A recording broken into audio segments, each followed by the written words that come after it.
বাংলাদেশ প্রসঙ্গে দেশটির কেন্দ্রীয় সরকারের পাশে থাকার আশ্বাস দিয়েছিলেন ভারতের পশ্চিমবঙ্গের মুখ্যমন্ত্রী মমতা বন্দ্যোপাধ্যায় ও রাজ্যের বিরোধী দলীয় নেতা শুভেন্দু অধিকারী। পররাষ্ট্রনীতিতে রাজ্য সরকারের মন্তব্য ন্যায়সঙ্গত নয় উল্লেখ করে দুজনেই একই সুরে কথা বলেছিলেন। এরপরেও সংখ্যালঘু ইস্যুর সাথে রাজ্যের আগামী নির্বাচন অনেকটা এই মোড়কেই দ্বন্দ্বে জড়িয়েছেন এই দুই নেতা। বুধবার পশ্চিমবঙ্গের পূর্ব মেদিনীপুর জেলার দীঘায় জগন্নাথ দেবের মন্দিরের নির্মাণ কাজ কতদূর এগিয়েছে তা খতিয়ে দেখতে মন্দির পরিদর্শন করেন মমতা বন্দ্যোপাধ্যায়। এ সময় গণমাধ্যমে কথা বলার সময় বাংলাদেশ প্রসঙ্গে মুখ খোলেন তিনি। নিজের বক্তব্যে রাজ্যের কিছু গণমাধ্যমের কর্মকাণ্ডকে প্রশ্নের মুখে দাঁড় করান মমতা। বলেন, কিছু ফেক ভিডিও চলছে, ভারত সরকার প্রতিনিধি পাঠিয়েছে বাংলাদেশে, এটা কেন্দ্রীয় সরকারের বিষয়, আমাদের দেখার কথা নয়।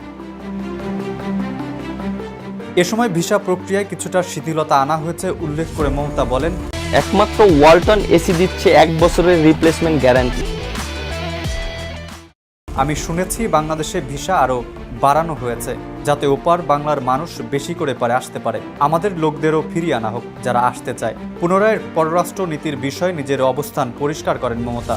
বলেন, এটা ভারতের সরকারের বিষয়, পশ্চিমবঙ্গ সরকারের বিষয় নয়। এই ইস্যুকে মিসলিড করে সাম্প্রদায়িক দাঙ্গা সৃষ্টির চেষ্টা চালানো হচ্ছে বলেও অভিযোগ আনেন মমতা। তবে প্রতিবেশী দেশে সংখ্যালঘু নির্যাতন হয়ে থাকলে তার নিন্দা জানানোর পাশাপাশি কেন্দ্রীয় সরকারকে এ বিষয়ে কাজ করতে আহ্বান জানান তিনি। সীমান্তে নজরদারি রয়েছে, সেখানে কোনো অপ্রীতিকর ঘটনা ঘটছে না।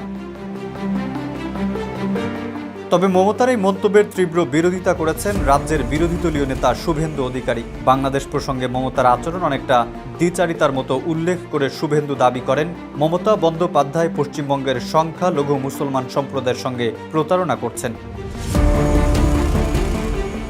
শুভেন্দু বলেন, সরকারি অর্থায়নে কোনো মন্দির, মসজিদ, গির্জা করা যায় না, কিন্তু মমতা সরকারি কোষাগার থেকে অর্থ নিয়ে পূর্ব মেদিনীপুর জেলার দীঘা পর্যটন কেন্দ্রে উড়িষ্যার পুরীর জগন্নাথ মন্দিরের আদলে একটি নকল করে মন্দির তৈরি করেছেন। এটা হিন্দু শাস্ত্র বিরোধী। এ সময় রাজ্যের হিন্দুরা মমতার কাজকে ভালো চোখে নিচ্ছে না উল্লেখ করে 2026 বিধানসভা নির্বাচনের তৃণমূলের জনপ্রিয়তায় ধস নামবে বলেও মন্তব্য করেন তিনি। বলেন, ভোটের আগে অতি হিন্দু প্রেমী সাজতেই মমতা এসব কাজ করছেন।